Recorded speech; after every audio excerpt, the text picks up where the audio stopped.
পাকিস্তান সীমান্তে। ভারত ও পাকিস্তানকে বিভক্তকারী line of কন্ট্রোলের দিকে ছুটছে শত শত সাজোয়া যানের বহর।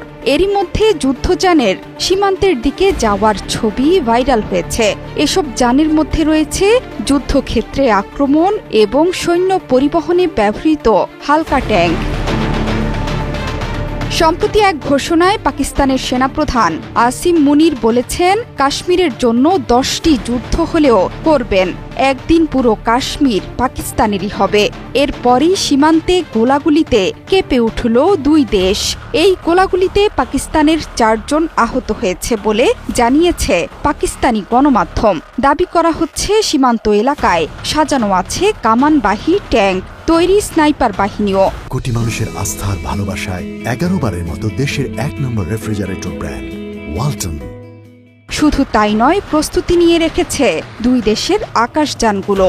যে কোনো সময়ে উত্তেজনা তুঙ্গে উঠতে পারে দুই পরমাণু শক্তিধর দেশের মধ্যে।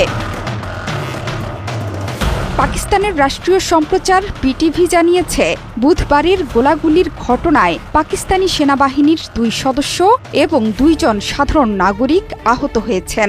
অন্যদিকে ভারতীয় সেনাবাহিনীর কর্মকর্তারা এনডিটিভিকে জানান, পাকিস্তানি সেনারা একতরফাভাবে গুলি চালালে ভারতীয় বাহিনী পাল্টা গুলি চালায়। এই ঘটনা এমন সময়ে ঘটল যখন কাশ্মীরে একটি আইইডি হামলায় ভারতীয় সেনার 2 সদস্য নিহত হয়েছেন মাত্র 2 দিন আগেই। 2003 সালে ভারত এবং পাকিস্তান সীমান্তে একটি শান্তিরক্ষা চুক্তি স্বাক্ষরিত হয়েছিল।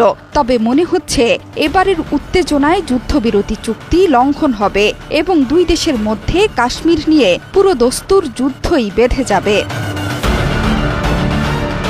2021 সালের পর এবারই প্রথম আবারও সীমান্তে বন্দুক যুদ্ধে জড়াচ্ছে পাকিস্তান ভারত। ভারতীয় সেনাবাহিনীর দাবি, জম্মু ও কাশ্মীরের পুঞ্চে বুধবার নিয়ন্ত্রণ রেখা বরাবর এলো পাথাড়ি গুলি চালিয়েছে পাকিস্তান। তাদেরকে পাল্টা জবাব দেওয়ার কথাও জানিয়েছে ভারত। ভারতের দাবি, পাল্টা হামলায় পাকিস্তানের ব্যাপক ক্ষয়ক্ষতি হয়েছে, যদিও এই বিষয়ে পাকিস্তান এখনও মুখ খোলেনি। হিন্দুস্তান টাইমসে প্রকাশিত এক প্রতিবেদনে ভারতীয় সেনাবাহিনীর বিবৃতি প্রকাশিত হয়েছে।